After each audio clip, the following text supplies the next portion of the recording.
we go. We're going to talk about the enrollment projections for the next few years for the school. So I will turn it over to you folks. Thank you. Yeah. I'm just going to share my screen, and while I'm doing that, I'll go through an introduction. My name is Mike Zuba. I'm a principal with MP Planning Group. My company's been doing city planning as well as demographics throughout the state of Connecticut since our inception about 2 years ago. And prior to that, I spent about 20 years doing it at 2 different firms, mostly throughout the state of Connecticut, as well as some other parts of New England and the East Coast. So I'm going to jump right into it once I figure out how to share my screen. Yeah. You see it? I know. All right. Maybe it's window instead of Chrome tab or other screen. Entire screen. I think it's because you see the people, so that's what's great. What are you trying to present on later? I had it up before, and I'm just trying to share my screen again, but it doesn't allow me to share. It's actually grayed out now. I think go back to that window. Okay. I'm sorry. I realize That is your screen right now. yeah. So you need to close that window. Close that. Yeah, you can, there you go. Aha. But I'm not sharing it for the online meeting now. Are you not? Can you tell if he's sharing? He's not sharing yet. See, I told you that's my problem. Okay, window. So Hit that. Nailed it. All right, we are good to go. All right, that was stressful. I can't wait to get the AV consultant up to speed here. You're good. Thank you. All right, so what we'll do is we'll kind of walk through our presentation for tonight. I know I do have a lot of slides, but I'm going to leave plenty of time at the end for any kind of question and answers. So, you know, each slide has a title and as well as a number. So if you have a question, you're hung up on something, just note what it is. I'll be sure to go right back through it. We always like to be able to start our presentation and we talk about enrollment drivers. Those are everything in the community that leads to school enrollment. So we'll kind of get into the background of that, get into the enrollment trends, and then we'll get into the enrollment projections themselves and talk how they kind of interrelate to each other. So kind of jumping right into it, we always start a little bit big picture, looking at the overall total population trends. What we're seeing in the bar chart on the right is just census data going all the way back to 1960. It's taken every 10 years. The last census was 2020. You know, what we do have as well, especially over the last several years, is Connecticut Department of Public Health has been doing annual estimates. So, you know, between those 2 data sets, we have, you know, as current of information as we're going to have.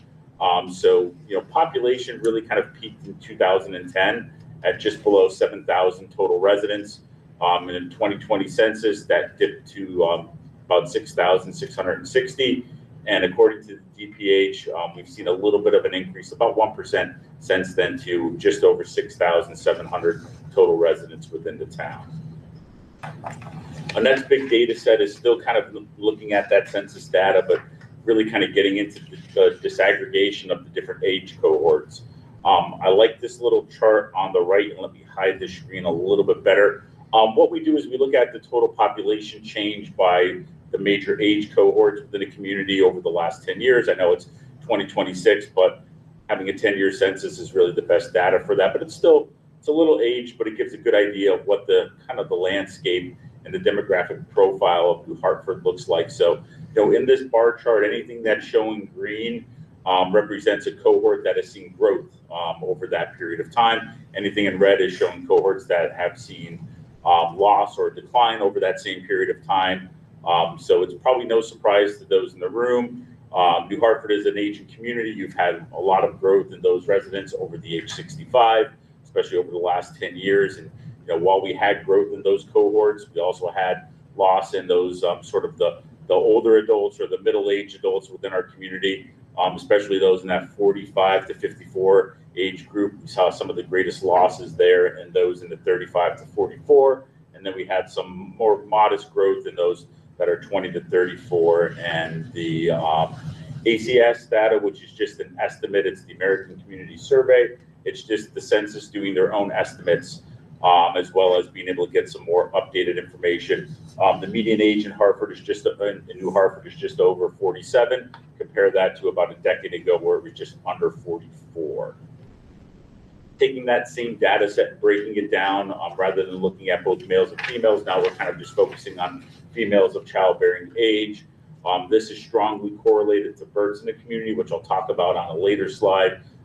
It's very important to be able to get a good understanding of what those births look like. We're tasked with developing 10-year enrollment projections. In order to do that, we have to project for 5 years of births that we don't have. So what this chart on the right shows us is really kind of the last 20 to 30 years in the community, looking at females of childbearing age and seeing how that cohort has shrunk over that period of time. When we look at the last, really the last census in 2020, we see that in the age group of 30 to 34, which is typically those that have the highest fertility rates, we did see a little bit of growth. However, that was offset by some decline in that 35 to 39. But overall, this data corresponds with the period of birth stability within the community.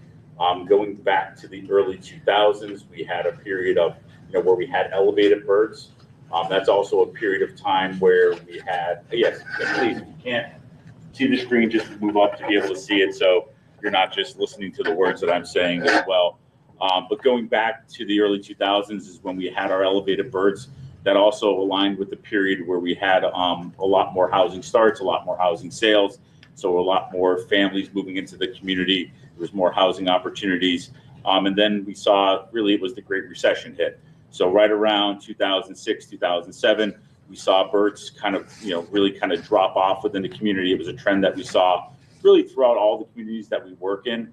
And births really kind of bottomed out at just under 40 at around 2015 or so. And then really kind of since 2016, we've averaged about 50 annually. So births stabilize, you're going to have year-to-year variation. And where you see this year-to-year variation, especially in smaller communities like New Hartford, that's just really reminiscent of like following that typical birth cycle, where you're having just, a group of females where, we're seeing children, then we're having, a year or two with no children, then children are coming again into that same family. So that's really what those fluctuations look like. And I mentioned earlier, we need to be able to project some births going forward. So using both the demographic data as well as some mathematical models, we developed 3 different sets of projections, a low, medium, and a high model. And the reason we do that, especially when we're doing a facility plan like you are here, we want to be able to have 3 different enrollment projection models. What we've learned in being in this business for a long time, having been through a great recession, a pandemic, and kind of housing boom, bust, and everything in between, when you're building school facilities, they outlive the 10-year span of a projection by far. Especially in the Northeast, we tend to keep our schools around for very long periods of time. So we like to be able to have all 3 models then to be able to kind of test against. So our low model is averaging just under 50 births. Our medium model is averaging 50. And then our high model is averaging just under 55 births. So pretty tightly banded there. Looking at the local unemployment rate, this doesn't get baked into our model, but if you're going to submit a grant application with the state of Connecticut, this is one of the data points that they require that we put in there. So, New Hartford on this chart is mimicking that of, kind of the state overall, albeit at a slightly lower unemployment rate. That's not surprising. It's typically what we see for communities like this. Getting into our home sale data, we get data monthly through Warren Group, which is just an MLS clearinghouse service. For those that have been shopping for a home or kind of tracking the price of your home, this isn't going to be much of a surprise. But when we look at the sharp increases since 2019, shown on the top chart, our single family in that mustard color, 2019 median sale price, $236,000. End of the year, 2025, $410,000. That's about a 74% increase overall. And then on the bottom, you have much smaller number of condos, but still about a 70% increase over that same period of time for condos within the community.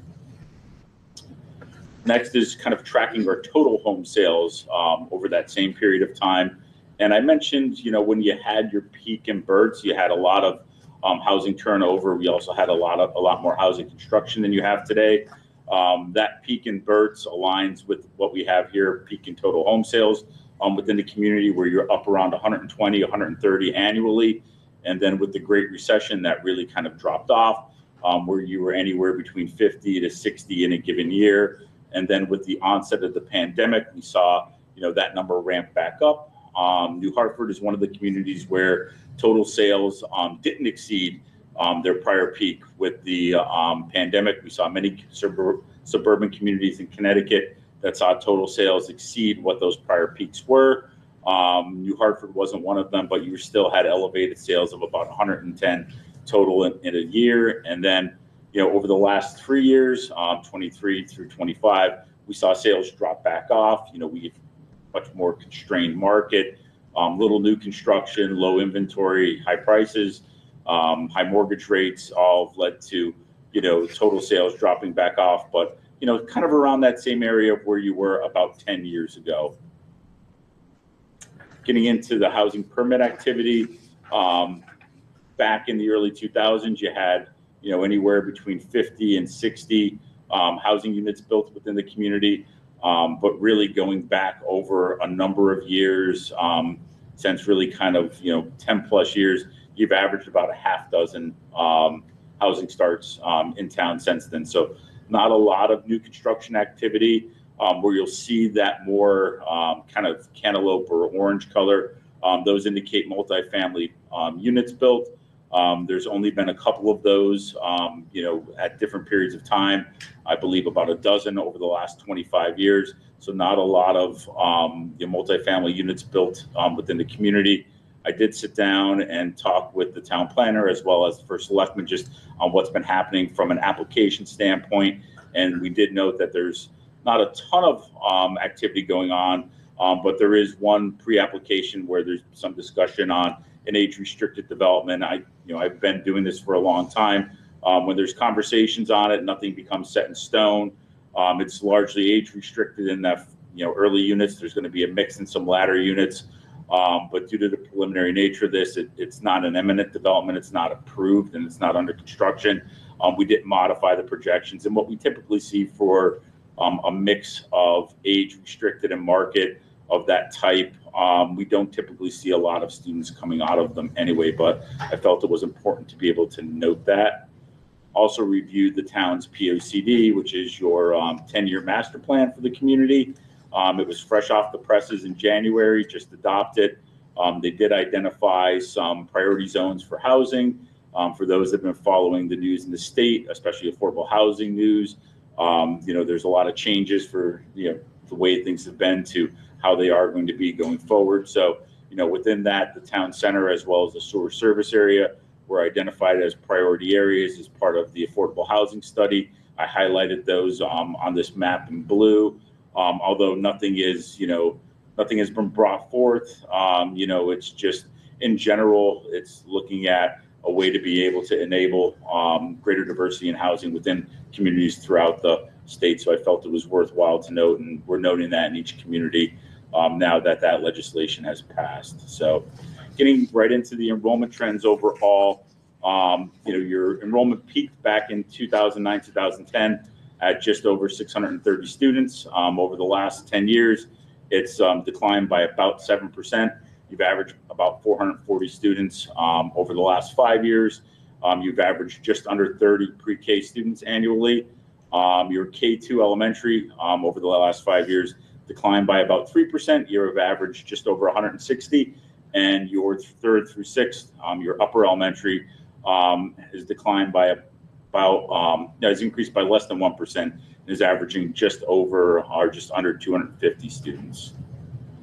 I really like to look at this historic enrollment chart. It probably kind of looks like an eye test here, but let's not use it as that. So what we do is we color code your grade cohorts relative to each other. So wherever you see green, that means those are, for this example and for the kindergarten, those are your largest kindergarten cohorts that we've seen in the last 2 decades. Wherever you see kind of yellows and oranges, those are kind of your mid-level cohorts, and wherever you see red, those are your really small cohorts relative to each other. So what we typically like to do is track from left to right, and this gives a good understanding of the direction that enrollment's going within a given community. See, as cohorts kind of move and kids matriculate from one grade to the next, what we see in New Hartford is that they typically grow. So, in a community like this where you have a cohort that starts off small, you typically see a little bit of growth over time, not a tremendous amount of growth, but we don't see loss of students. So, as you track these cohorts from their kindergarten experience down into the lower right all the way across, we see those cohorts grow. Some grow more than others, some grow a little bit less, depending on some of the activity that has kind of occurred in the background. And that's really what we're using to be able to kind of model that data from. But typically we'll see those smaller cohorts grow to larger cohorts as they progress through the system here. This is just a map of your school attendance zones for your 2 K2 schools. And we did note that that dividing line is kind of a floating line, which changes and swings from year to year to better balance enrollment out. And we did go ahead and address match the students for 25-26, just to be able to get a good understanding of where the student densities are within the community. So you kind of look at the map. We're down here at Ann Antolini School. You could see a lot of the students are just kind of south of where we are in some of those subdivisions, and then up to the north. We do have several clusters within the housing neighborhood and residential neighborhoods there, where we do have some student densities as well. So it's just a nice way to be able to visualize your student distribution. Getting into our individual school enrollment, and this is just looking at K2. We kind of weed out pre-K. We do note that pre-K is there at New Hartford. We understand that that number is there, but we really want to look at the demographic trends, and that tells us a lot as we get into the different modeling. So over the last 5 years, we averaged about 100 students in Bakerville, K2, and about 60 students in New Hartford Elementary School, K2. We had about a 4% decline at each school, respectively. So similar patterns there. We look at an annual net migration analysis, and what we found was that both schools are kind of similar. So both of those attendance zones, even though we have some fluctuation annually from year to year on those zones, Bakerville sees about a net change of about +2 students from year to year on average over the last 5 years. New Hartford's flat, neutral. And then looking at the size of your kindergarten cohorts, which is important, Bakerville over the last 5 years has averaged about 30. New Hartford Elementary School has averaged about 20, but the K enrollment over the last year has been some of the lowest that we've seen, and some of that is stemming from that entry age start date change, and it's not unusual. It's what we've been digging in through since that has been enacted over the last 2 years, some different fluctuations there. We do a new to district student analysis, which really kind of gets us a good understanding of what in-migration is in the given community. So what we do is we analyze the SACIT IDs, and all that simply is each student in the state of Connecticut is assigned a state ID, and that state ID follows them wherever they're at. So, if they stay in New Hartford, that follows them throughout their experience in New Hartford. If they bounce and because parents are moving, that state ID remains the same and is tracked that student's experience throughout their education in Connecticut. So it's a good proxy for us to be able to look back over a number of years of historic enrollment and look for students that weren't there the prior year. And that's really what this exercise is about, to get a good handle of how many students are we having migrate into the community through housing sales, movement of families. What we saw over the last 5 years is it's just under 30. So 27 on average we see. We did have in 21, 22, and 22, 23, we were up above 30. So, 30, 32. And where we typically see some, larger cohorts in some communities would always be in those lower elementary grades. It's pretty evenly dispersed here. And what we did see here as well is, as those housing sales, and you're largely a single family community, as those housing sales dropped off a little bit, so did the number of new to district students, but not as, it hasn't been as stark of a drop off as we've seen in many other communities. I have a question on this one before you Go move ahead. on. And my question is just for the new to district student analysis. Is this only about students that are enrolled in our public schools, or to take into account like students within the district regardless of what school they're in? I know the other tables in here on like whether or not they're in private school, or like does this include homeschool kids? Or This is only public school students for Okay. New Hartford Public Schools. Thank you. But that's a very good question. Yeah, everything unless it's specified is only New Hartford Public Schools. Okay. So our net migration includes both that new to district in-migration that we talked about, as well as withdrawal. So, you know, students and families move out of a community, opt for a private or parochial school or some other choice that gets picked up here. Over the last decade, the net immigration has been about plus 9 or 10 students. Over the last 5 years, that's picked up a little bit, about a dozen students over the last 5 years. But we did have some major peaks. In 22, we saw about 22 students, and that aligns with where we had kind of 2 successive years of higher home sales and turnover. So of course, we're going to see some higher immigration. And then as home sales begin to kind of drop off back to, you know, pre-pandemic levels, we saw the number of net migration drop off as well. 15, 16, I couldn't figure out why we had that, but that was one of those years where we had a net out migration. And there was nothing in the data that really pointed to, you know, why that happened. But it was just interesting to see. Looking at our non-public school enrollment trends, and this is from EdSite. We didn't have 25-26 data available for that yet. So since 2017-18, it's about 53 students annually. We did see over the last several years, though, that number has been decreasing. We had a recent high in 21-22 at 56, and it's been stepping down since then. So 43 as of our last data point we were able to get through the Connecticut EdSite. You know, and that's kind of the lowest we've seen on record since 17-18. Looking at our other public school enrollment trends, so you know, this includes private parochial schools for New Hartford resident students. And what we're seeing here is that number has been declining as well. So back in 2021, we had about 16 students in 21-22. That has now dropped down to about 2 students based on the 25-26 enrollment. Getting into our enrollment projections, we use the cohort survival.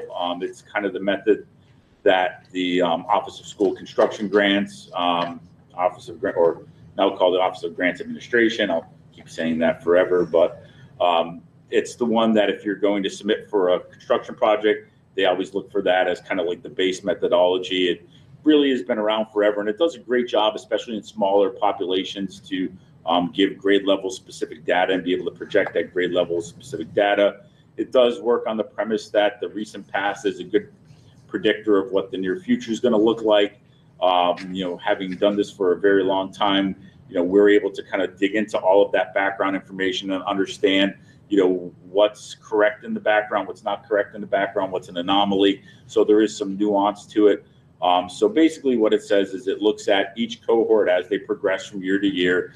And if they remain the same size, your persistency ratios are 1. If they grow, you'll see above 1. And if you lose students, you'll be below 1 pretty much.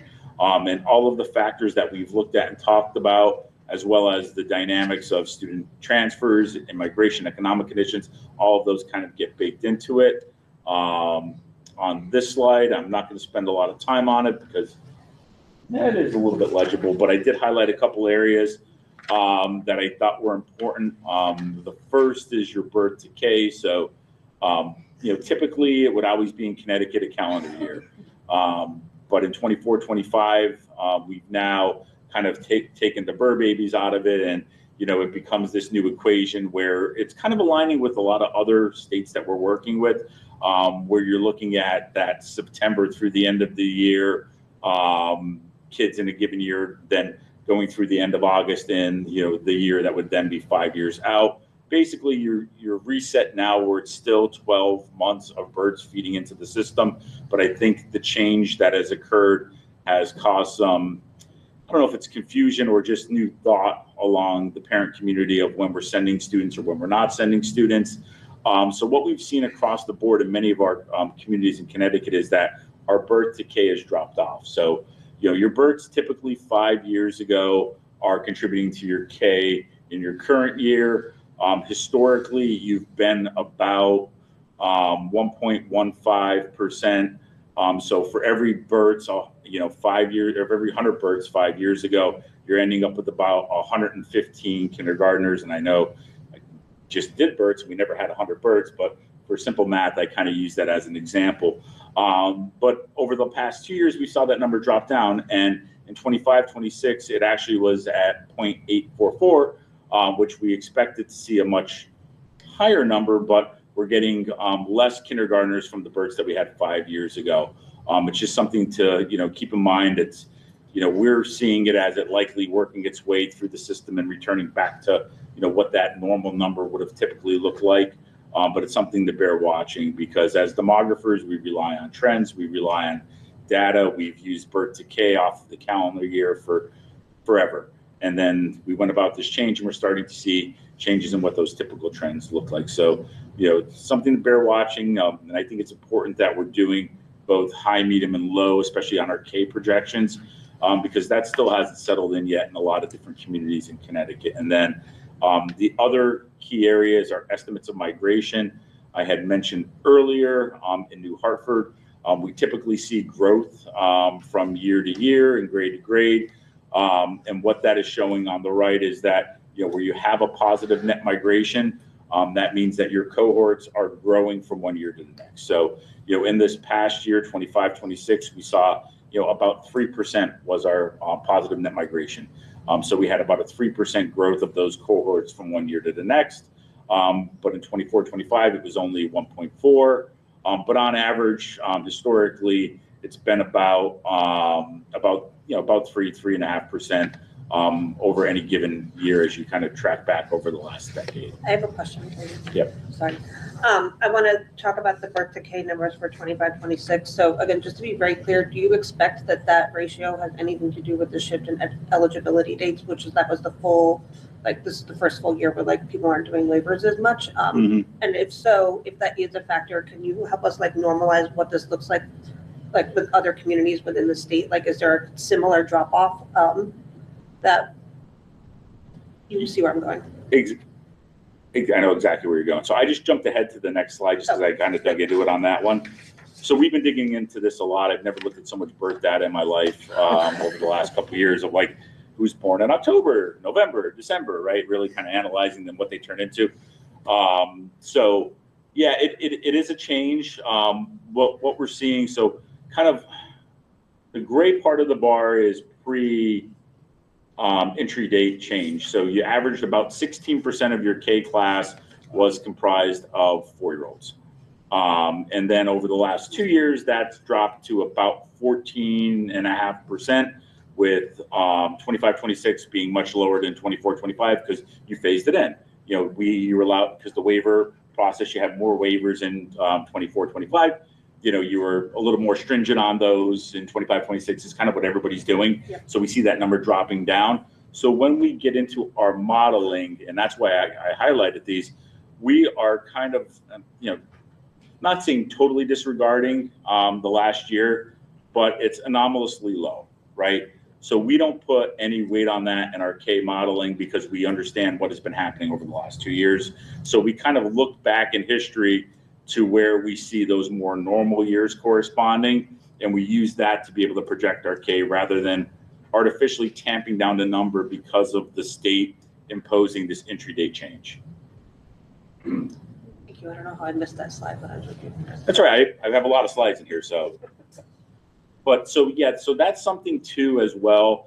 And we're seeing, the state just put out a report on it. It was really good, where they had data from everybody within the community. Every public school within Connecticut was in that report, where they looked at what they were kind of pre-change, what was their percentage of 4-year-olds versus the last 2 years. And I just saw that this week. So we've kind of been digging into that. Otherwise, we've been all the communities we work in, we're kind of grouping everybody's data and looking at it to figure out, the best way to kind of model it. Yeah. So it was a very good question. So for our projection assumptions, we don't project pre-K. It's typically if you provide the program, you provide the seats, especially in Connecticut where we don't have universal pre-K. It's not demographically driven. They typically will get filled out. In states that have universal pre-K that we work in, it becomes much more of a demographic exercise, but here it's not. So it becomes more of almost like a plug number of what you're offering. We put that in because we know you'll fill out whatever seats you have. And then kind of getting into our different projection models. So I mentioned we did a high, medium, and low. Our high projections, and it's surprise, surprise, it uses the high births, right?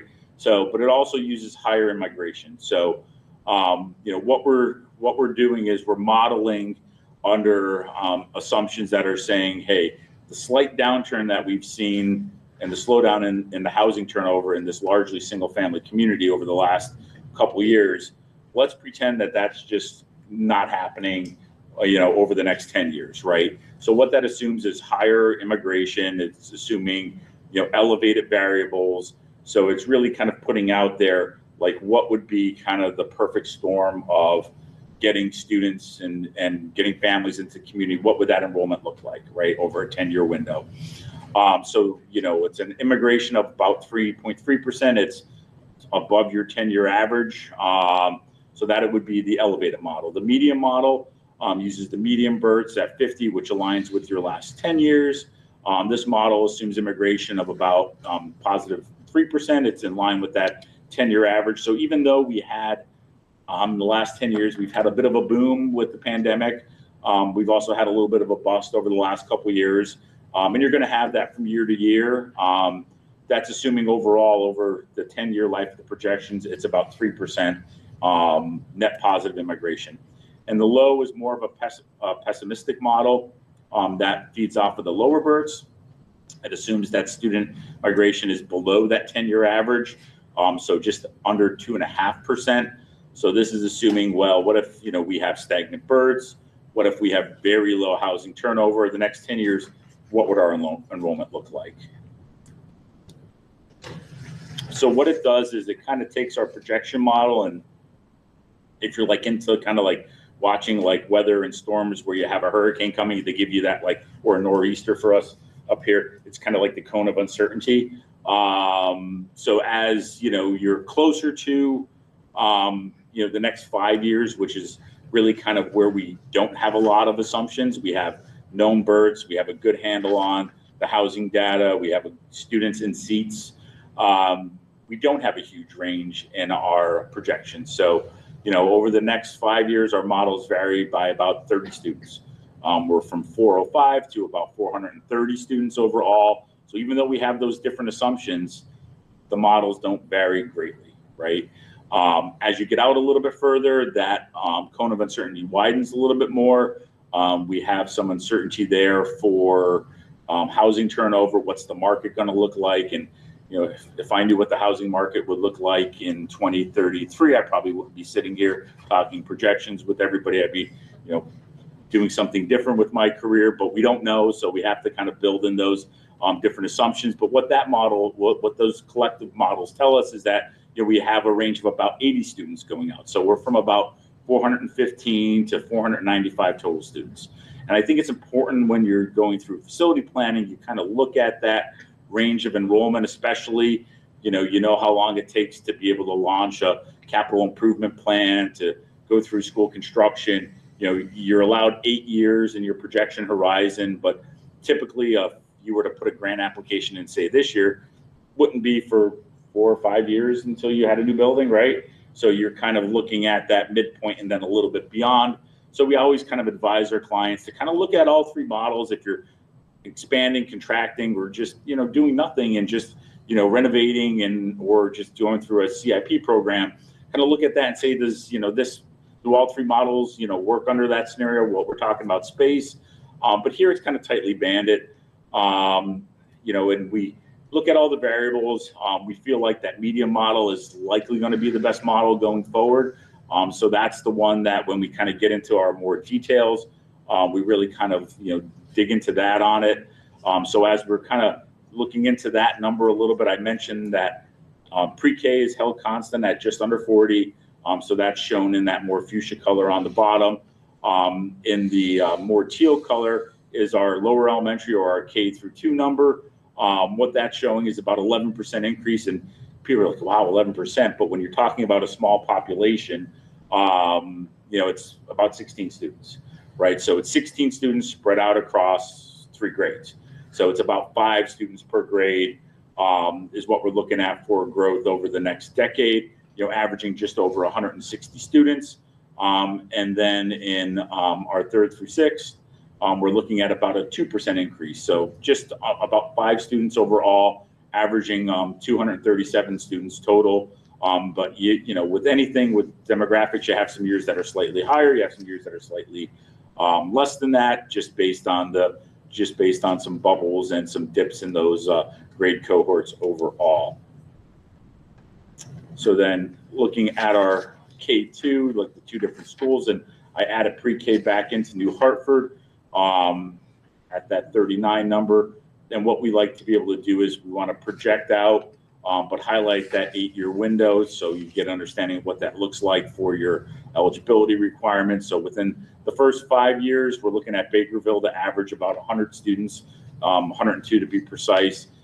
New Hartford, pre-K2, averaging 92 students overall. Peak enrollment in both occurring along with the peak enrollment overall for your pre-K2, and 31, 32 at 110 for Bakerville and at 98 for New Hartford. And then looking at Ann Antolini, we have a peak enrollment in 27-28 at just under 250 students there, but with about decline of about 10% overall in the first 5 years, and then it rebounds, averaging, I mentioned earlier, just under 240 students, but with some year-to-year fluctuations. And then I'll just leave my takeaway slides up. I think I touched on all these key points. As I turn it over for the committee, if there's any questions, I'm happy to kind of scroll back through the slide deck to answer those. Thank you. Thank you so much. I'll open it to the task force for questions.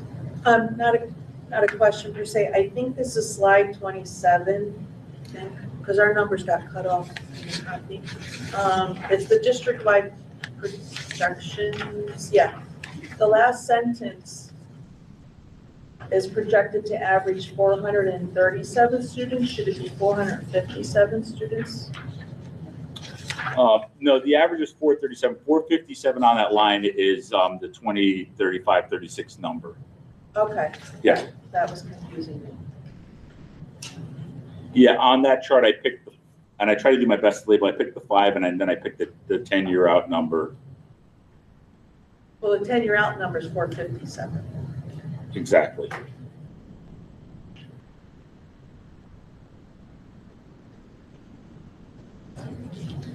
Ben, do you have any questions?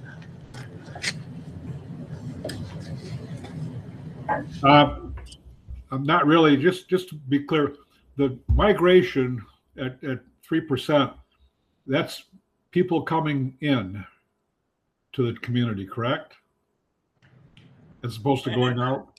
And a factor is people going out, so it's a net migration, counting the ins and the outs, so it's a net positive. Net positive means they're coming in?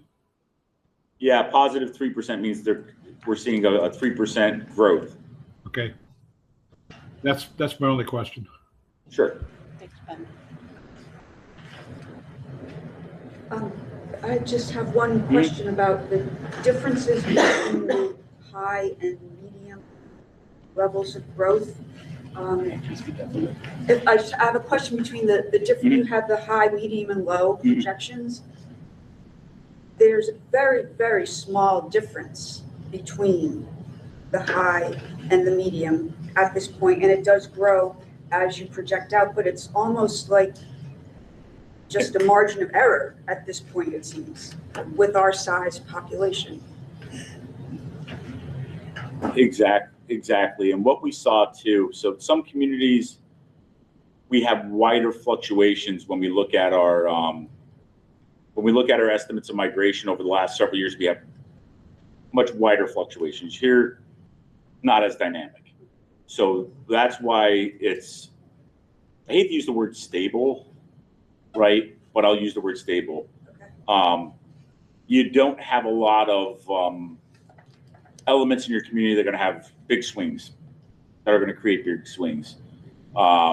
Your suburban single family community, without a lot of rental housing, turnover housing, not a lot of transiency in your community. So that's why when you see a model like that, how we could change the enrollment drivers, it doesn't have a tremendous impact. So what that tells me is that in the near term, unless there's an event like a Great Recession or a pandemic or something that's outside of the control of the community or like of any of us, right? An unforeseen event, you're likely not going to see a lot of enrollment swings. So you're pretty stable.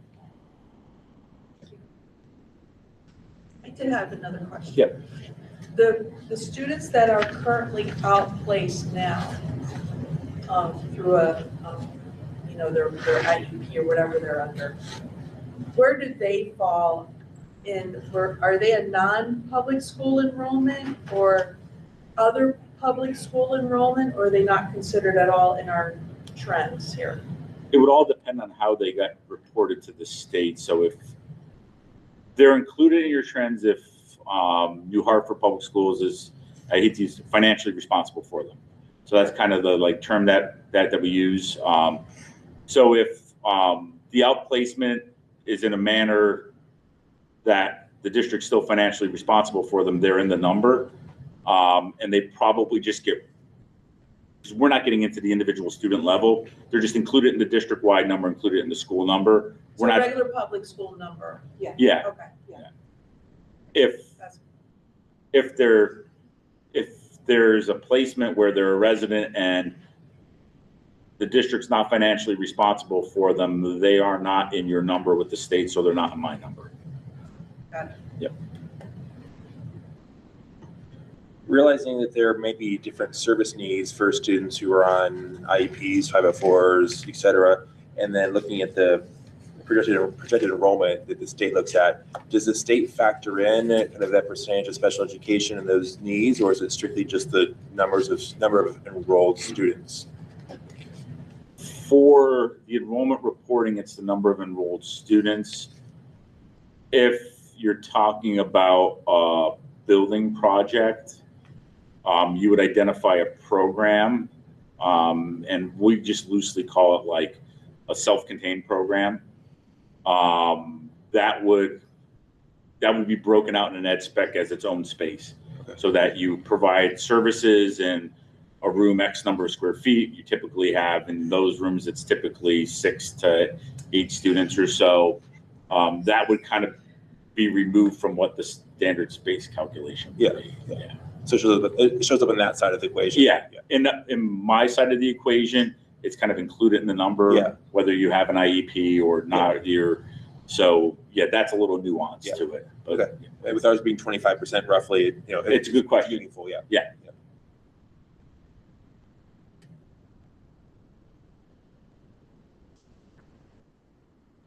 Any questions from the task force? I would like to propose that we open it up to questions about this content I would like to propose that we open it up to questions from the audience about this content right now, just to get any clarifications on any of the content from anybody sitting here, if nobody has any objection to that. Okay. All right. Any questions from the folks in the audience about the enrollment projections? Yes, sir. My name is Gary Carlson. I live at 455 West Hill Road. And when I had downloaded your presentation, and when I looked at it, I was kind of surprised at the growth of numbers as you went through the years. So I have access to the same models you have. So I ran the models 3 times. And quite frankly, I can't come close to your numbers. My numbers come out a lot lower. And I will tell you the parameters that I used. First, I looked at the birth rates in the United States, and I looked at the birth rates in Connecticut. Connecticut's lower.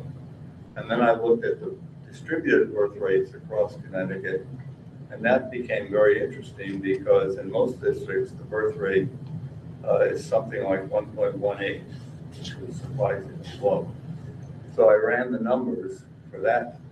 And then I also took into account that the state Department of Education is projecting there's going to be a 45,000 decrease in student population over the next 10 years, probably distributed relatively uniformly. So I ran those numbers with a low birth rate, and the numbers dropped into the toilet. And then I ran it with a higher birth rate, and the numbers are still substantially lower than yours by, at the end of the 10-year period, by 50 or 60 students. So given that we have a very low birth rate, I don't know if you took that into account in your model, or whether you took into account the projection of a loss of 45,000 students over the state for the next 10 years. Is that going to change your numbers? And why? Wouldn't I'll start with your first, that you have the same models that I have. Unless you hacked my server, No, I don't have your server. you do not have anything that we have modeling wise. I just want to clarify that. I'm Like, using the same cohort survivability model as you. okay, and how many times have you done it professionally using that same cohort survivability model? I've run the model 3 times, Oh, 3 times. Okay. but I ran it with data that you apparently did not. So I'm asking, did you take into account the data that the state has out there? Yeah, we access state data all the time. I access federal data all the time. The question was, did you use the projected loss rate of students over? I didn't do a top down from the state. I don't know who does their modeling. We're bottom up. I'm modeling for your community. And your assumption that it's equally distributed, the entire loss of 45,000 students. I work in Norwalk, Stanford, Waterbury, Danbury, Wilton, Weston, small towns, big towns, every corner of the state, and it's not equally distributed from my experience. And I've been doing it for 26 years now. So I don't believe that your assumption is correct. And I didn't look at the state's modeling of a loss of 45,000 and try to apply that to an equalized percentage of public school students across the board, because each community is unique. The biggest losses right now that are driving the decline in enrollment in the state of Connecticut are in fact the urban districts, and it's been happening since the pandemic. Suburban districts have been growing. Durg A and Durg B districts have been growing the most. Exasperating that over the last year and a half have been our federal policies, which have resulted in a greater loss of urban students over the last 2 years than we've ever seen. So I don't believe that the way you ran that model is the correct way to look at a community like New Hartford, and I'll just kind of leave it like that, leave it at that. Any other questions from the audience? I'll ask a follow-up question on that is, you do a lot of these. What town, city or town that you've done recently have you seen a good amount of growth? I'm just curious if you know of any. Yeah, up in this part of the state, we've been working in South Windsor for about 15 years. We've seen a lot of growth there. We just recently presented a report last month for Granby. We've seen growth there. Their growth, much different level than what you're seeing here. It's driven by a lot of new housing development at a level that you haven't seen since the early 2000s. Finished off a report for Glastonbury as well. They have stable, if not, it's growing at the elementary school, but stable at the upper grades. By and large, the well-regarded districts, suburban districts, are stable, if not growing in enrollment. Inner ring suburbs are struggling, but not as struggling as our urban districts are, shrinking in enrollment. And even though, like, I've been seeing a lot of urban development for housing, but even then, you're not seeing a huge growth. Even so, I issued report for Stanford, which is the fastest growing number of housing units in the state, has been for 20 years. Their enrollment's declining. The housing that's being built by and large isn't the housing types that are growing students. Where we saw in Connecticut, a lot of our growth aligned with when we had our largest amount of subdivision growth. And then many communities went through very aggressive policies to buy up open space and buy up developable land for open space and natural resource protection. It was very successful in that many of those communities now don't have land to continue to grow housing to support individuals to, kind of buy into a community. And, as we all know, people are living longer than they did in the 60s, 70s, 80s, 90s, and they are aging in place. So we're not turning over family housing for younger individuals to move in. So we're kind of stuck in this position now without building new housing. There aren't a lot of housing opportunities for young individuals to move into the community.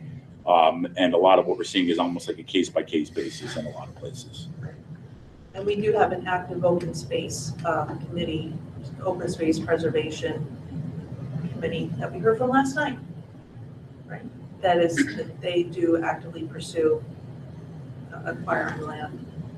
Yeah, it was kind of the policy that was put in place in every plan of conservation and development in the community, starting in the late 90s through 2000, 2010.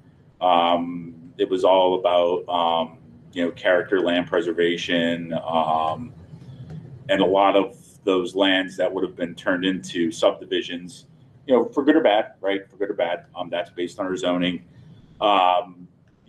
Limited the amount of land available, and kind of what's left are the more challenging properties. That's why you look at the development pattern in town, you're about a half dozen units a year.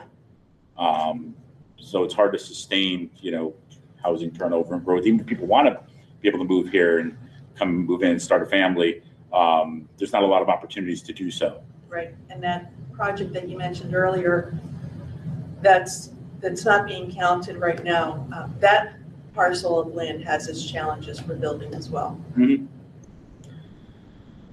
Pretty much in a lot of communities, what's left to develop is rather challenging to develop. Yeah, in the Northeast.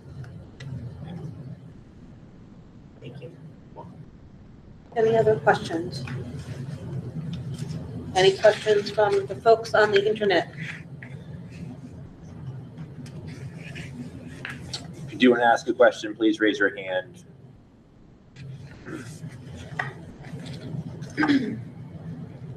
Great, okay. Thank you so Thank you. much for your time tonight, we really No problem. appreciate it. Thank you. Thank you. You can be free if you would like. During our next meeting, our fearless leader, Michelle, will be back to talk to us about programming capacity of the schools. We got one? We go. Okay, great. So that will be the subject of the next meeting. Correct. I'm trying to condense it because it's a lot. Yeah. I'm trying hard. That's why I didn't follow up with Mike here. I had to make, well, it would have been a lot. It would have been way too much. Yeah. I know. Awesome. Hey, and if you had, I know I threw a lot at you. If you had a chance to digest, and if there's any other questions, let Michelle know, and she can get them to me, and I'll be glad to get your answers on it. That sounds great. All right. Thank you. Thank you. Yeah. All right, that was the end I know, of right? new business. That was here. New business section, so I'll move on to item F, old business. A is to discuss public stakeholder input and process for the potential of scheduling 2 public hearings. So I want to talk specifically about some of the potential surveys that have been submitted to us, as well as kind of how we want to address getting stakeholder input regarding outside of what we're doing from a meeting perspective. I also have some dates available to us that have been shared.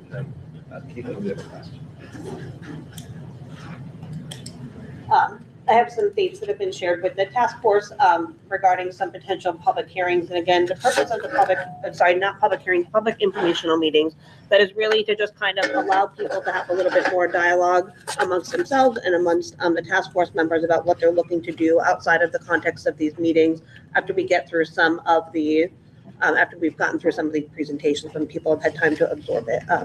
So I'm going to start really quickly with just a question. Everybody feel good about scheduling public informational meetings? That is something we all aligned on doing. So we want to just kind of talk about dates really tactically here. I sent out a list of dates earlier to the task force.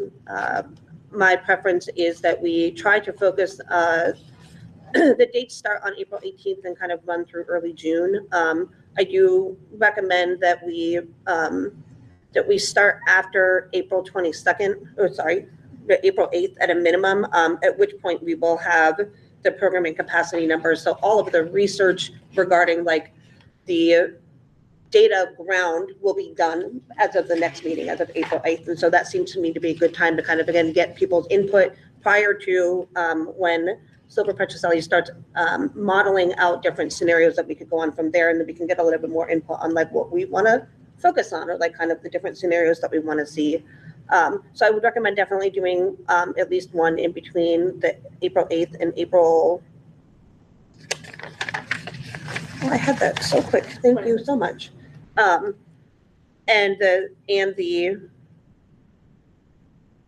really early May. And then another one after sometime in between mid-May and the beginning of June.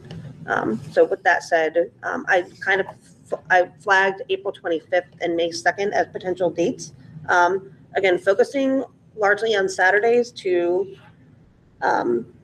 help with people who have been unable to come to meetings during the middle of the week. I know that there are challenges with any day, but again, we're trying to get as much input as we possibly can. So I will stop talking now and let somebody else make a comment. Well, I had just a couple thoughts. My initial thought was that, yes, absolutely have one on Saturday, but remembering the communication we got requesting an earlier start time during the week, I thought maybe we could have one during the week, but have that earlier start time, if that would make it more convenient for people. Mm-hmm. And we have a section on our timeline that says gather feedback. Is that the appropriate time to have these?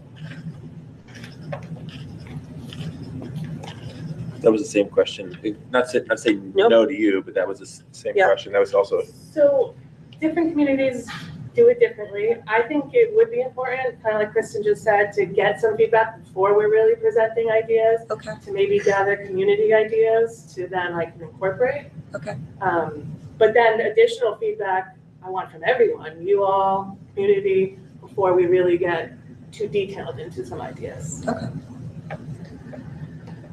My thought was, and I thank you so much for bringing that up. My thought for the earlier one was just, they're going to start working on initial concepts. If we are going into the presentation of the initial concepts, or like that period where we're just looking at those first things with a little bit more insight regarding like what the community's questions are and all of that stuff outside of everything else, then that helps us through that analysis period. And then we get another, like, I would maybe want to have another one closer to when we're down in like the interpretation period, when we only have like 3 options. Again, just kind of like getting a little bit more first wave feedback on sort of what we're talking about and what we're going on here, so that once we make the recommendation to the board, hopefully any process from there will at least be supported enough where we don't need to do a ton of external work to kind of come to a decision from there.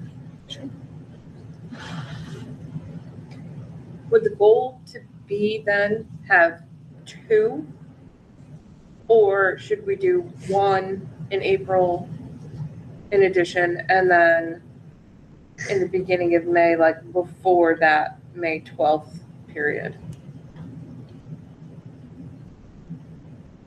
If that makes any sense. Or 2 in April.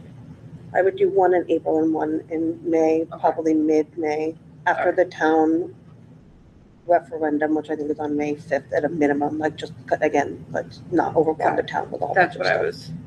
I thought you said May 2nd. Yep. Yeah, I made a mistake.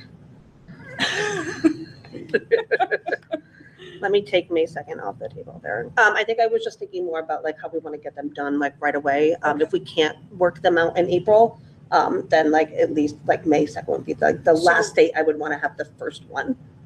Oh, for the first one, okay. Why so didn't you want to do May 2nd?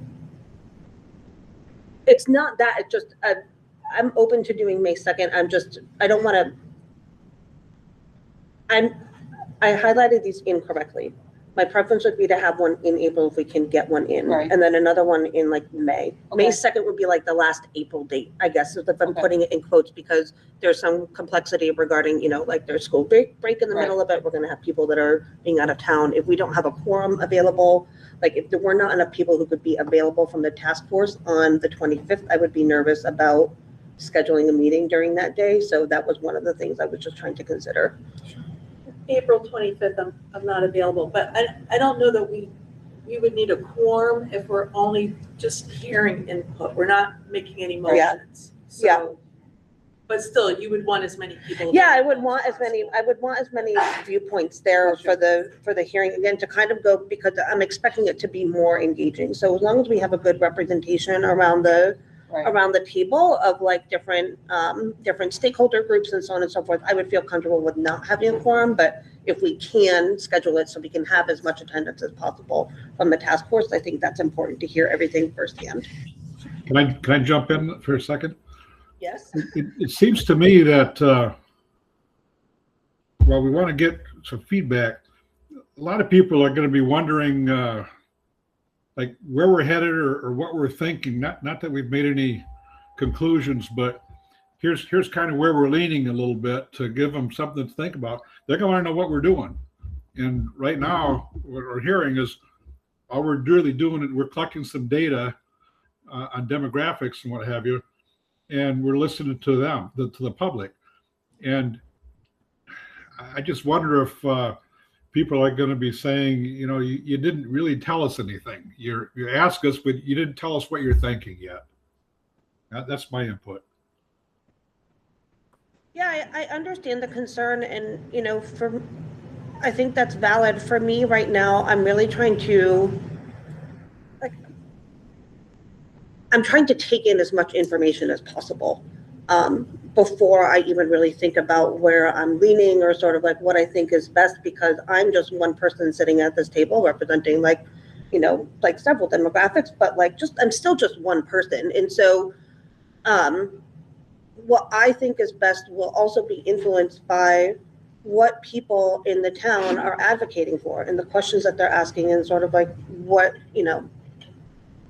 where people want to go with this stuff. So for me, that's an important part of my process for figuring out where I want to go.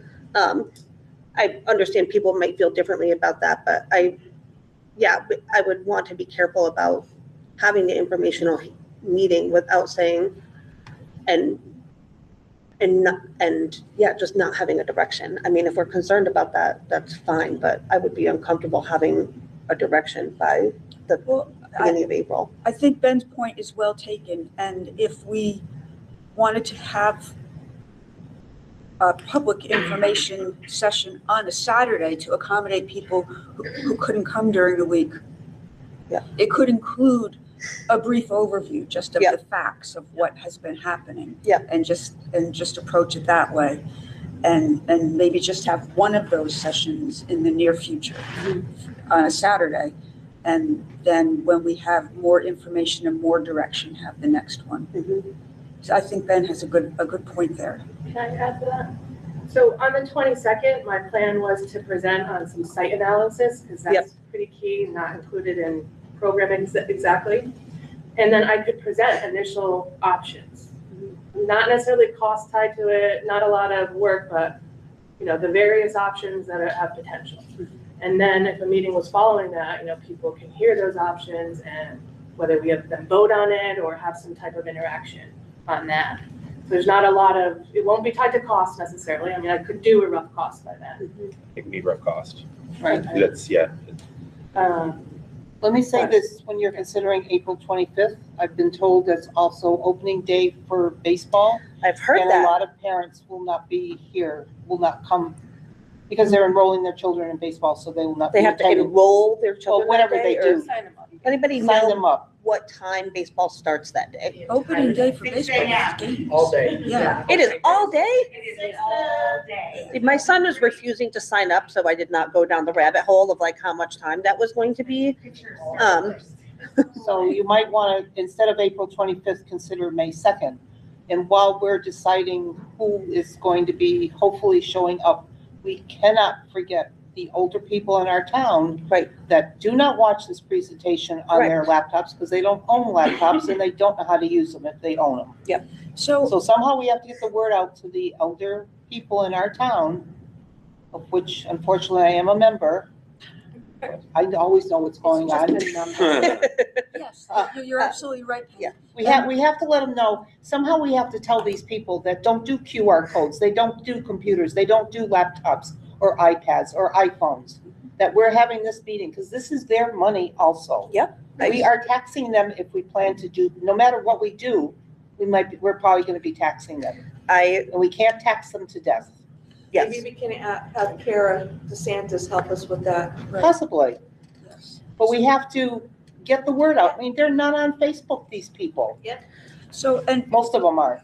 if I'm we sorry. are scheduling, a session on a Saturday, I remember way back when my kids were busy and young, I remember Saturday mornings being worse. Would an afternoon be Yeah. better on a Saturday? I think so. I think it all depends upon what. Yeah, I mean, I think activities there's, are going on and when and where. as a parent with small children, there's no good time. Yeah. That is like I know. really, it is like all day. Yeah. So, you know, I think if we aim for a Saturday afternoon, if we think that that's better. And then again, to your point, if we have the other public hearing at an earlier time during a weekday, I'm very open to that. Again, just trying to hit everybody else there. Regarding the notice, Penny, I wanna kind of settle on some dates and then talk a Okay. little bit more about how we are communicating with people. I just right don't want after you to that. forget these people. No, I don't want to, And and I they want to, also don't drive at night either. yeah, I want to talk about that as well. But let's pick some dates and then we'll figure out the noticing, Right. the noticing here. I think the earliest Saturday that works well for everybody's May 2nd. Okay. Yeah. Yeah. All right.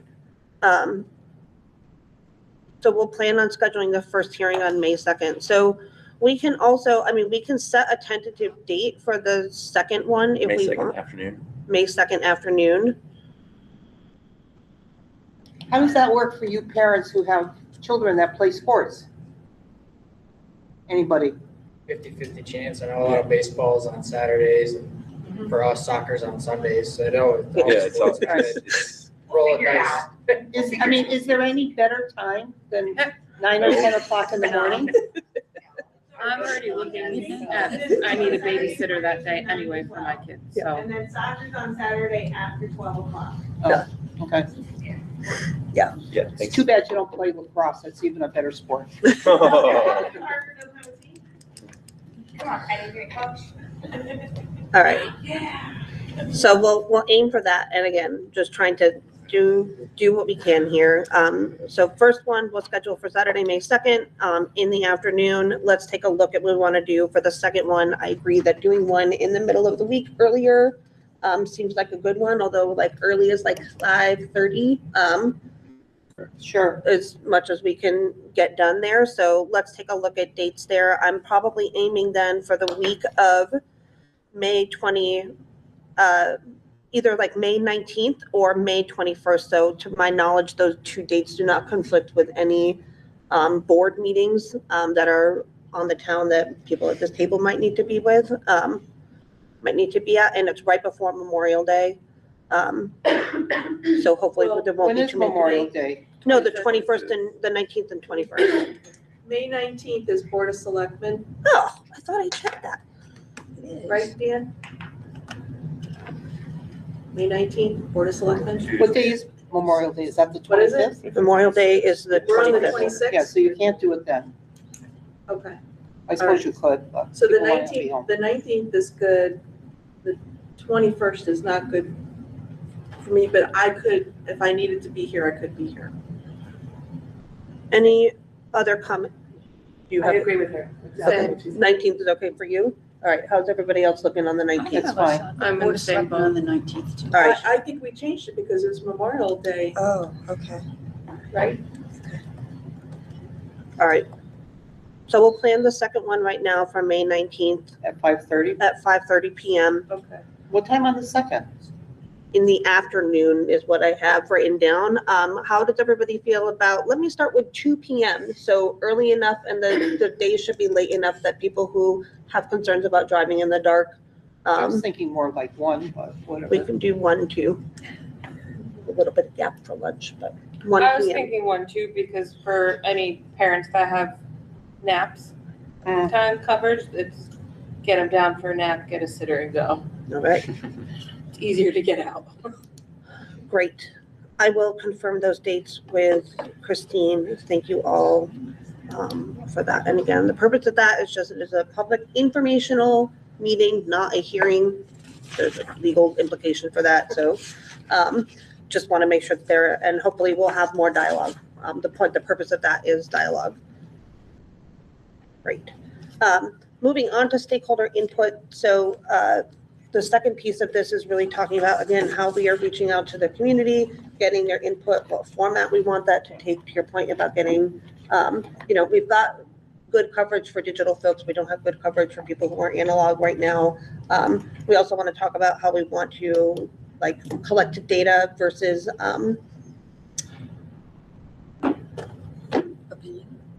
just like analog feedback, right? Like comments, I want to get a little bit more consistently in terms of like surveys and so on and so forth. So, yeah. To just jump into that. Thank you. A good way to get the word out would be one of those direct mailers, like you would do for political campaigns, something like that. The postcard. Yep. Yes, the postcard size. Basically with that, it's just informational saying, hey, this is what we're doing.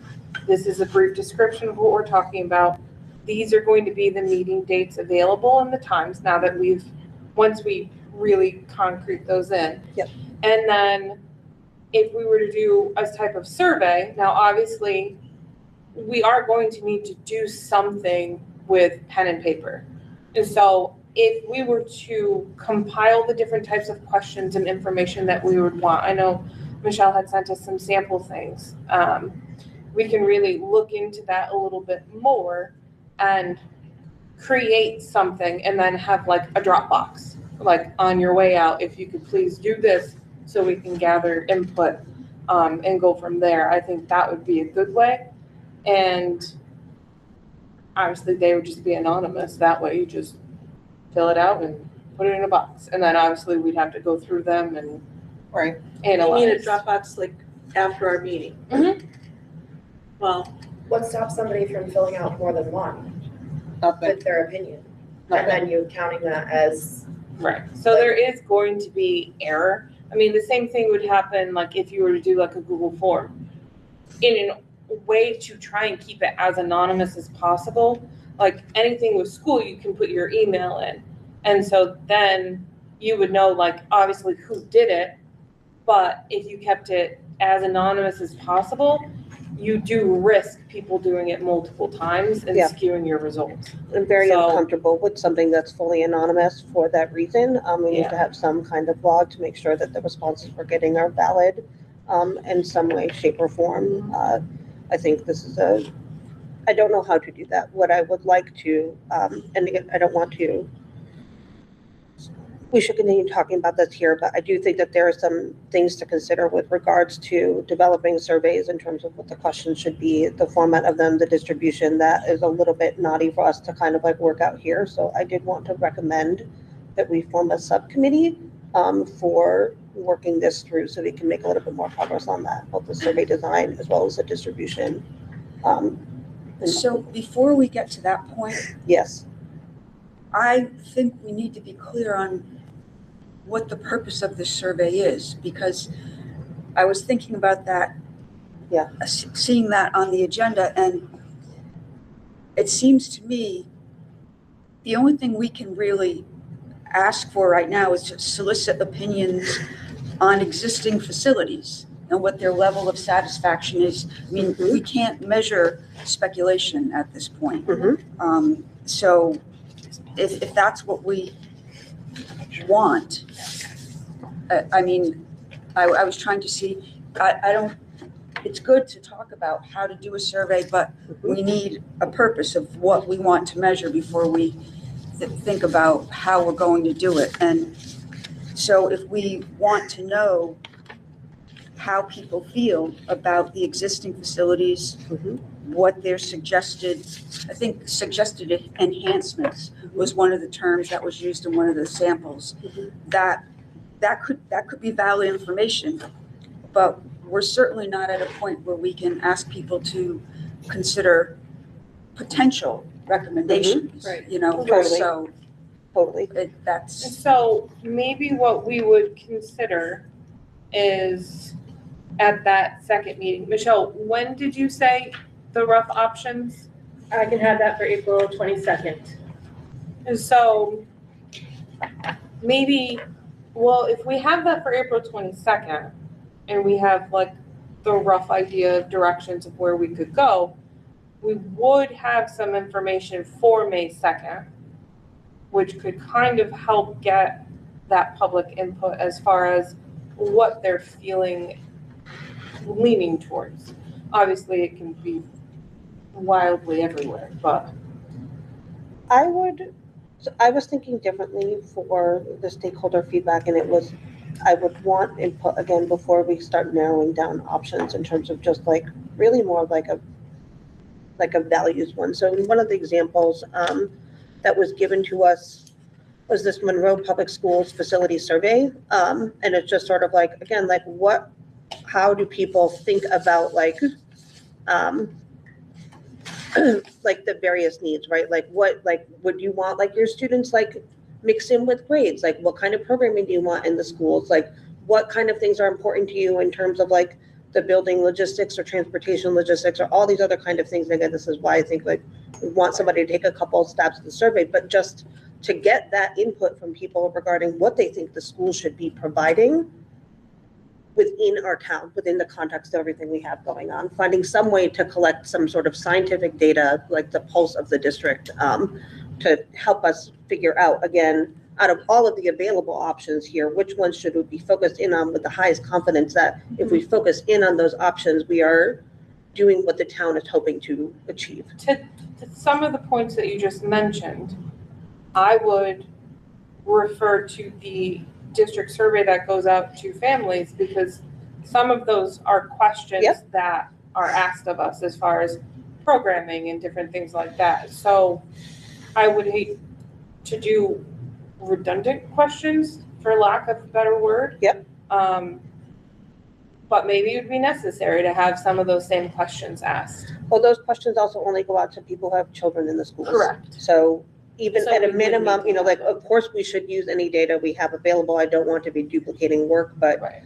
if we're looking for a well-rounded input that, covers all stakeholders, we need to have something that's a little bit wider to kind of normalize that data. Well, stakeholders who pay taxes that don't have children in the school aren't going to be able to answer those questions. I And I think we're missing an opportunity. Once again, we're getting more input without telling them what we're thinking and why we're thinking. We're leaning this direction. We're thinking about closing such and such, if that's what it is. But why? Okay, the status quo is the easiest thing to keep, and why would we want to change that? To me, there's reasons why we're doing this, and we need to get that out there so they have something to react to other than, I'm going to say, utopia.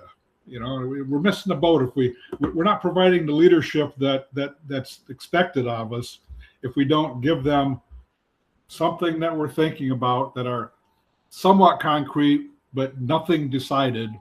No one will be able to criticize us for trying to ramrod something through with all the information sessions we're having, and we're getting surveys just asking them about utopia rather than about, proposals. That's my input. Ben, do you think it would be more of a valid opportunity at like the May 19th, once we have more information as far as like the different directions that we think are valid options for our town? I think the more specific we can get, and I'm not talking about the second public hearing as much as I am the survey, the more specific that we can get without, tying something down, the better we're going to be. And I don't know if that date works for that.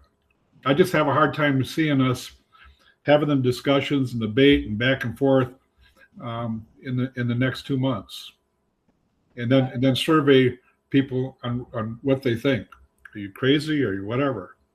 Maybe we just ask those questions outright from what we've already seen and heard. Do we stay status quo? Do we close the school and consolidate? Do we build something different and see whatever that comes up with? But I think once we have a lot more of that information, then we can really help ask those concrete answers. And I think it's the other part of that I'm not hearing is here's what we're thinking and here's why we're thinking it.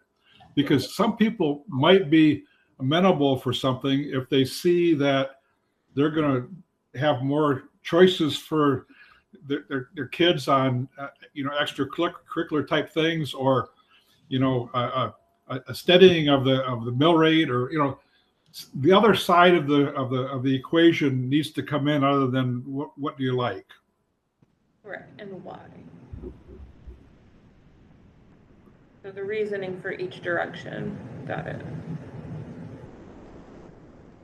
You might also say that after tonight's presentation, this is his opinion, Mike's opinion, that over the next 10 years, we might see an increase or decrease in X amount of children.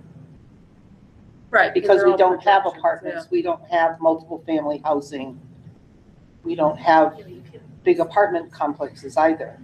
Right. It's just single family homes. That's some are rentals. And what? Some of those are rentals. Some of the single family homes in town are rental properties. Oh, rental, Right. okay. I own one. But I don't think there's that many rental properties. You don't know that. No, I don't All know right, that. okay, all right. Back and forth I is know. not good. We'll take it under public comment, but just to have back and forth, this gets us off track. Thank you. Okay, so I do agree with Kristen, because we could obviously spend more than 15 minutes, because we've already spent more than 15 minutes on this, that we do need to have like a smaller group to try and put stuff together to present to the larger task force as a whole and do something like that. I did just look at preliminary pricing and whatnot for those postcard size mailers. I do have information from Goulet Printing, which I know is someone that the town regularly uses. And I would get an updated rate for that. And then just based upon an outside printer that I've used for various things, and then looking at canvassing the town through the Postal Service website for those addresses, including PO boxes.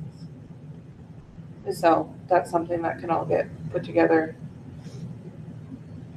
along with some options with some people to help with that.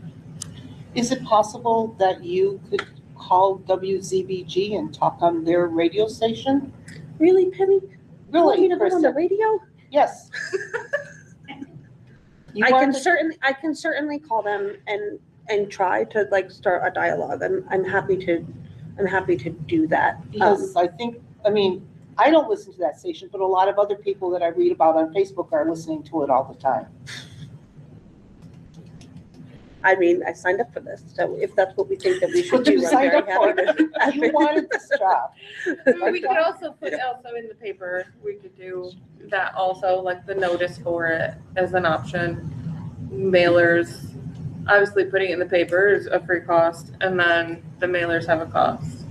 I think we're getting really far in the details, so can Yeah. we Right. discuss forming this subcommittee and then give the subcommittee some direction and let the subcommittee do this detailed work and come back up? So what do we, let us assign the subcommittee some specific goals. Absolutely. What do we want the subcommittee to do? Well, it I sounds like, thought the subcommittee was just gonna come up with questions. Well, Or but survey. again, there's the distribution piece, there's Oh, the, okay.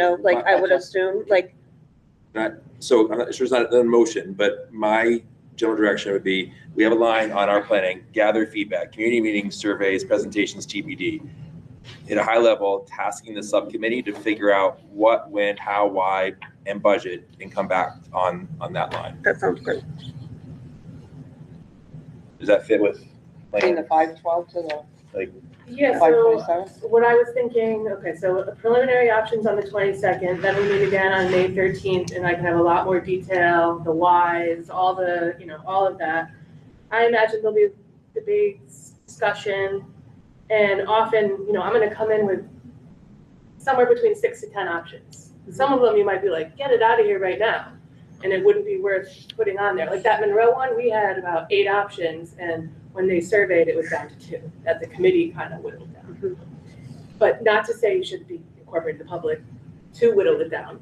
So there's different ways of doing it, is all. That's why I'm kind of quiet, I guess, because No, yeah, it's helpful in those options, and also that notes the point that there's gonna be a broader set of options, but then as it says, narrowing down to 1 to 3. Yeah, So the 'cause- gathering feedback may need to extend beyond the 27th, especially if we're trying to inform and work toward building consensus. And so this is, the goal of this committee to think about the gathering feedback phase, not just through the 27th, but potentially to extend later down in our process.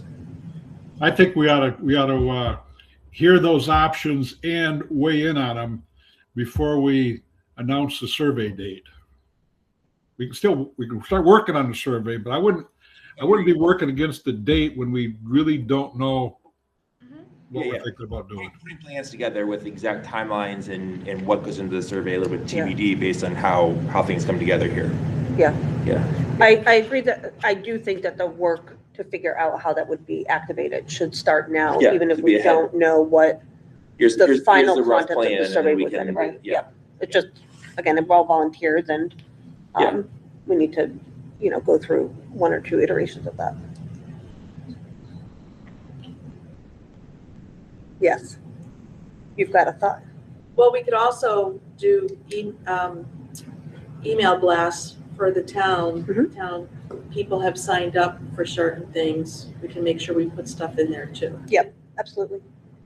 We should use, those are the channels that we're using right now. It's And all part of the subcommittee's work. Huh? So Yeah. can we make a motion Yeah. to form the subcommittee? yes, and go ahead, then- make it. So, for lack of a better term, I motion that we create a gather feedback subcommittee. They can rename themselves as they see fit, and that we then nominate, to be mindful of quorum, no more than 4 task force members, which Kristen, you'll be ex officio, so no more than 3. And that subcommittee then can work to come back to us at the upcoming meetings with feedback, questions, thoughts, etc. I'll second it. Thanks, Paul. Any further discussion on the formation of a subcommittee? No, but can you repeat the whole thing? Uh, It was motion- subcommittee. Motion to form a subcommittee of the task force called the Gathering Feedback Subcommittee for the time being, to have Kristen as ex officio, and then we'll nominate 3 members to the subcommittee. And then the goal will be for that subcommittee to work on this process of gathering feedback involving community meetings, surveys, presentations, email lists, et cetera, figuring out the logistics and details, budget asks, et cetera, and coming back to the task force at the upcoming main meetings that we have here in the agenda to provide feedback, discussion, et cetera. Okay, that was better. Thank you. Second time's a charm. Seconded. Any further discussion on the formation of a subcommittee? No. All those in favor of the subcommittee? All right. Great, that was unanimous. Who wants to volunteer to be on the subcommittee? I nominate Sam. I'll volunteer as tribute for that one. Thank you. Anyone else wants to I'll sign? help Sam. Penny, thank You're you. welcome. Anyone else? Alicia? Excuse me? I'll nominate Alicia. Okay. So that's 3 is our The 3 of us max. will work on it. And then Kristen's ex officio. Yeah, tap me in when you need to. Yeah. Get started. Um, Yes, Mary Beth. no, Did you want to take my place? I think I heard you say you want to take my place. I will do it. Oh, you want to do it? Yes, I will. I'm fine. There we with go. taking my Yeah. place. All right, There we go. that Perfect. sounds great. Sounds good to me. All right, Sam, Mary Beth, Penny, subcommittee. Yeah. Thank you. Motion on that. No, that No. was it. No, Perfect. I think that's okay. The subcommittee's been You don't need formed, to we make can so just many assign motions. people. Thank you. I'm just making sure we got it Too done. many. All right. How's everybody doing? You're doing all right. Okay, so I do just want to talk really quickly about the goals document. Yes, go ahead. Make a motion. No more motions. What would you like to discuss? I make a motion to You want to table it? at least to either table it for, or to make a motion to change the order. We bring public comment forward for those who are waiting to speak, they can speak, and then if we need to return to Yeah, sure. FB, we can do that. Yeah, that's fine. I'll second that. Any objections? All in favor? All in favor? All in favor? Any other public comment from the crowd tonight?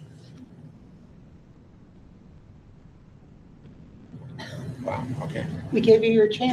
Trying to help. Anybody online? Anybody online, public comment, so you can enjoy the rest of your evening? Welcome to stay. Just if you'd like to speak, please raise your hand. Going once, twice. Thank you for attending online. Yeah.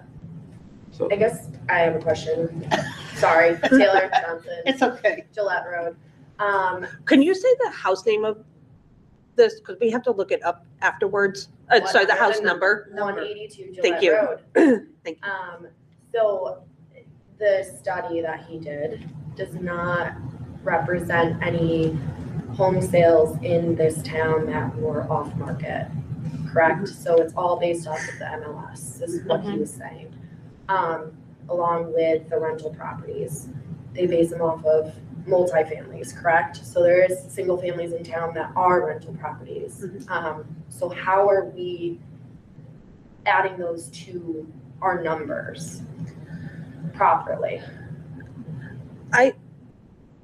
I honestly think, I understand what you're saying, and I think that that's just like a really difficult, like, Well, let's ask him. Yes, Huh? that's Mike. Yeah. We'll ask him. yeah, we can, That's good. We can ask him. we can ask him. Because I mean, the numbers could fluctuate, Yeah, obviously. Yeah. I mean, there's plenty of Yeah. off-market sales in town.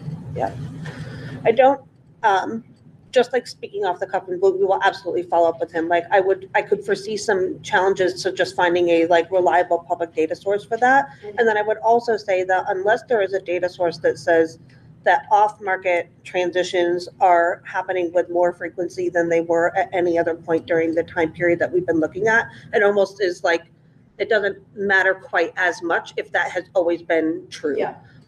Because the numbers would be reflective of that regardless of what's going on. Students. What? The students coming in. Yeah, you'd catch it with some of the migration numbers and like the student fluctuations and that if it's relevant to the school population. So I will ask him if there's a good way to do that. Okay. But if he says there isn't really a good way to do it, I'm probably not going to chase Was it it down for material? that reason Yeah, because it's off market. Like Yeah. unless we went around surveying a bunch of people, which I don't think anybody would be super comfortable with.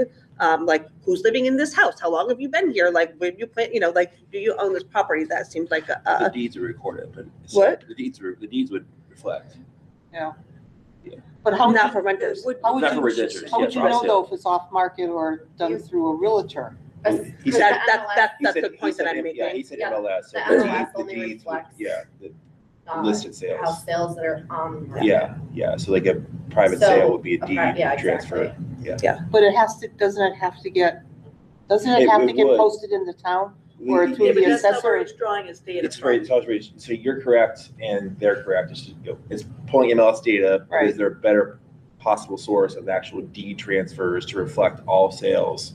Right, Yeah, so, and again, or it's- through the tax collector maybe? yeah, so we can ask Mike.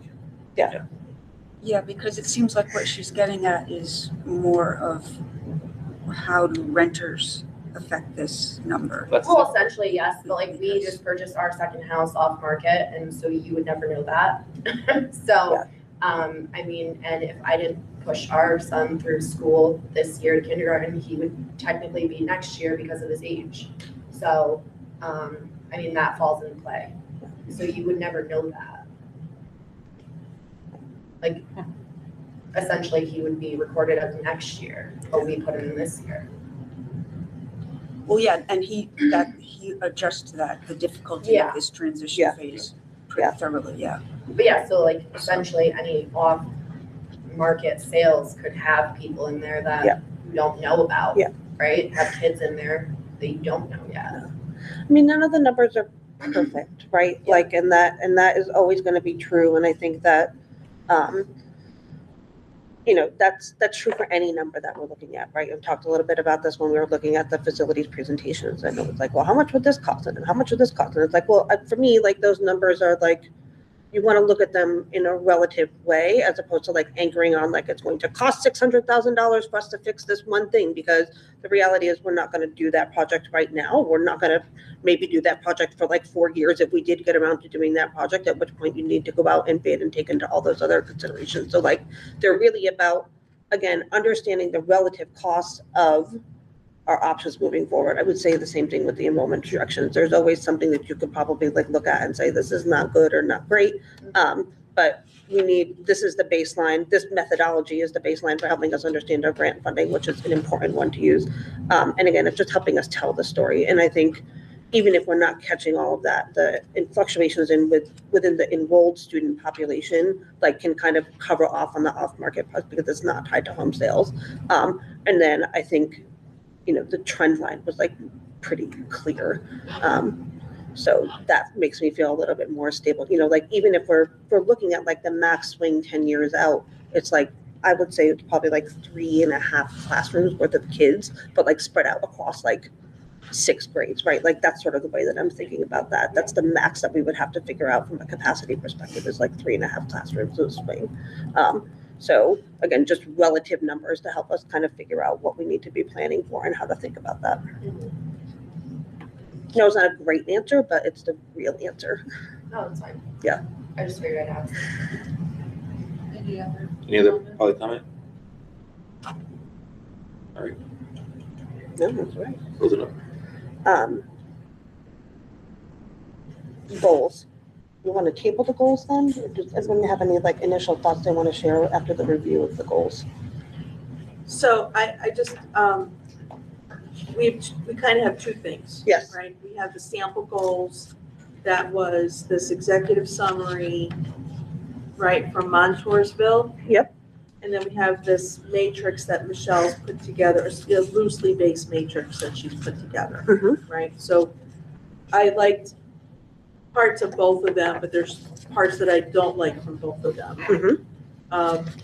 So how will we pull together what we think our goals will be? Let's talk about it. Okay. What do you like? And I mean, like, that's kind of why, again, I would not necessarily, I'd like to align on a direction for the goals or like how we think we want to address it. So hearing a little bit about what people liked in terms of what they saw versus what they didn't like in terms they saw is what I would consider a good conversation for right now. Okay. And we can time box this for like 10 minutes, I Okay. think, just to kind of do that, if that feels good to everybody. Kind of jump into it a little bit. Yeah, go right ahead. So I think there's a number of things that are very important as we go forward, what some of our focus should be on.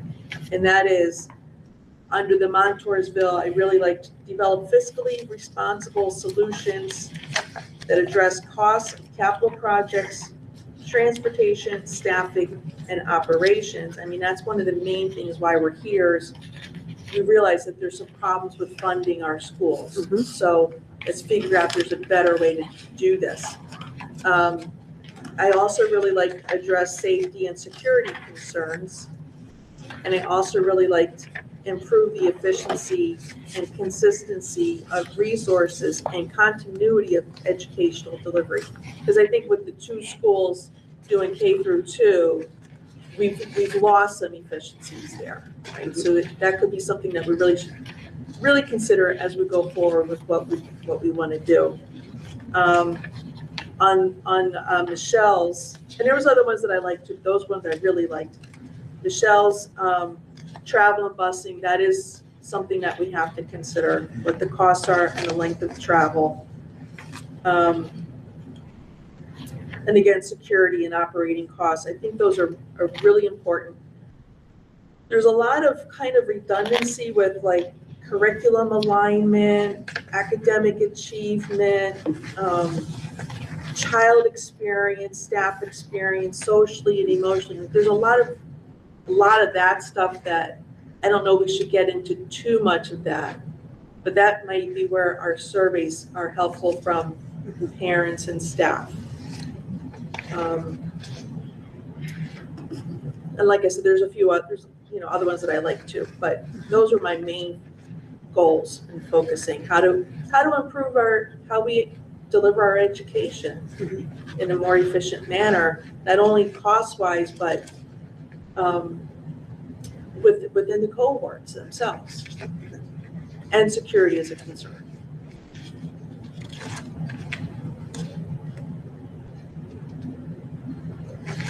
Any other comments about what people liked or disliked about the goal samples that were provided?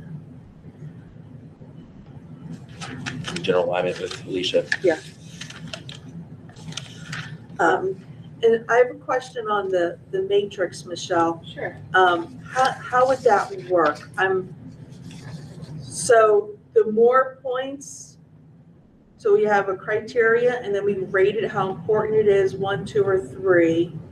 The grade is how it's existing right now. Yeah, is it good, is it fair, is it poor? Okay. Within the options. Okay. Within those options, yeah. And then it gives us a score. And so the greater the score is, then we're good with it. The higher the number, the better it is. And then if it's a low number, it's something that maybe if we need to focus, or at least put our attention on and see if there's something we need to do about it. Or it's an option that it doesn't really work that well. It's kind of indicating. It's You kind of don't like a have to do- database framework for us understanding, like, these are the things we said we valued. How does that apply to each of the options? And so, but like basically give us a score, right? And like, and from whatever the options are and whatever those things are, like, we would want the higher scores because the higher scores should mean that it aligns more with what we said we were setting out to do. And you could simplify it. You don't Right. have to do an importance factor with a grade. You could do, just eliminate the importance factor. But certain things you might have on there are a lot more important. Yeah. So it's just a way to kind of set those apart. In looking at that list of the evaluation matrix, there were a couple of things I wanted to know if we would it be appropriate to add to that a factor of potential for alternative building use? Would that be appropriate for this list? Like community I use? think we need to have that, yeah. Okay, Or do you mean repurposing? Are you? yeah, Okay. yes. Yeah, If, if, does the building have potential, are there restrictions on potential alternative use for a building? Another thing that could maybe fit in here is the traffic pattern at the school. Is there significantly different? Yes, and that's part of when I said site analysis, part of what we need to look at. So Okay, yes. all right. And should we include a factor in here for travel between schools if we still have more than one school? Is that, that's a factor, right? For the teachers, For Yeah, the, for the for the staff. resources, I would say, because it's staff. both like human and some like equipment resources, I think get moved around sometimes, or like the food gets moved around, right? So Yeah. like And they have all to the have a food gets van prepped to- up here and then like schlepped to the other schools to actually be served and like warmed up. So all of the, I would say, like the transition between schools factors. And I assume that some exists to some degree in like every school district, but like, I think it's a fair thing for us to put out there. It is something that people are thinking about. So somewhat related to that thing, I'm not a teacher, but my understanding that, having, say there's 4 classrooms of a certain grade, having 2 and 2 reduces the amount of collaboration between those teachers of the same grade, which happens the whole way through. So, and that's kind of, whether it's efficiency or academic quality, there's a factor in that side too. Yep.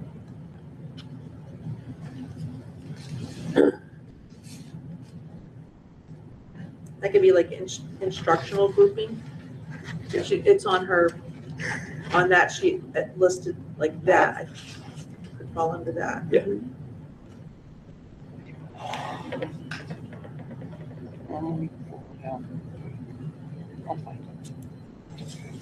Ben, any thoughts on the scoring? I'm sorry? Any thoughts on the scoring matrix that, I don't have that information in front of me. I've been looking while you're talking and I just can't come up with it quickly. if you go to the, website, I'll send it to him. Yeah.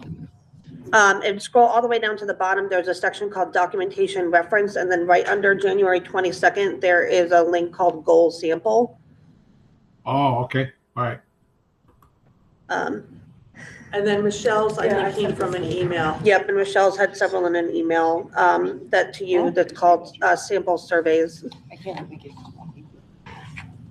And this is not gonna be your last time to offer feedback on this, so like, it's totally fine for you to be like, oh, I'm gonna go look through all this and come back next week, because I think, the point is to open the dialogue right now, get a little bit of a feel for the kind of changes that we maybe wanna see, the factors that people are weighing in, so Ben, while you are looking through that and skimming through that, what I would say is that for all the feedback that we just kind of like shared and everybody seemed generally aligned with what I would like to do, and I can take this as an action item for myself, is to build a version of this matrix that is for us, that incorporates some of those, like, in just to have like the skeleton of the framework, for us to all like look at as a holistic document, and I'll send that around to everybody.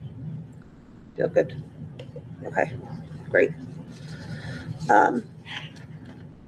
So Ben, I will say, if you don't have any immediate things to share, take a look over that stuff over the next couple of days, and then feel free to email me any questions or comments you have. I'm happy to jump on a call and talk about it. Okay, we'll do. Okay, thank you. Great.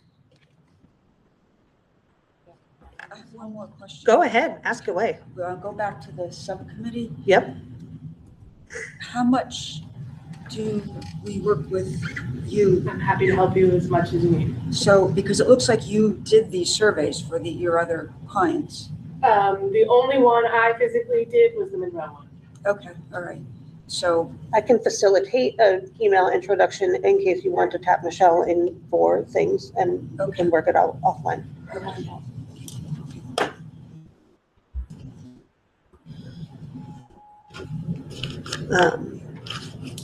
Lost my agenda, but I actually think that that's it. Thank you so much. We're great. Okay, so, well, the last call is for public comment. I assume nobody else has anything else to say. Great. So then our next meeting will be on April 8th at 7 PM here in this room. The bulk of that meeting will be dedicated to talking about programming capacity. I do not expect much, if any, task force business to be at that meeting, because I expect this to be a very meaty presentation with a lot of things to think about and consider. So I'm just going to put that out there for everybody here. Excited to see everybody then. And if nobody else has anything else, then I believe we can adjourn. I would take it. Go ahead. We both have something that. I was gonna make a motion to All right, adjourn. okay. Go ahead. For next meeting, Michelle, I don't know if you'll be able to tell us this or not. One of the concerns back in 2012, 2013, about when that other study group was looking at this and bringing up second grade up here is, was there enough room in the lunchroom for all the waves of lunches that have to be served? Yeah, I don't have that today, but Right. I'll get there. Right. And then, what do you know would be an acceptable number of students per square foot at New Hartford Elementary to get the best reimbursement rate? That's a tricky question, but I am presenting all of that with the programming. Okay, All of that's perfect. gonna be there. Perfect, okay. That's it. That's what I needed Mike's numbers for. Like, all I care Yeah. about are those numbers. I Yeah. plug them in and Yeah. go from there. Okay. Awesome. Thank you. Motion to adjourn. Great. Motion by Penny, Second. second by John first. Sorry. All those in favor for adjournment? Aye. Unanimous. Ben, I hope you're on board. He is, raise his hand. Thank No, he you. wants to Thank you, stay on. everybody.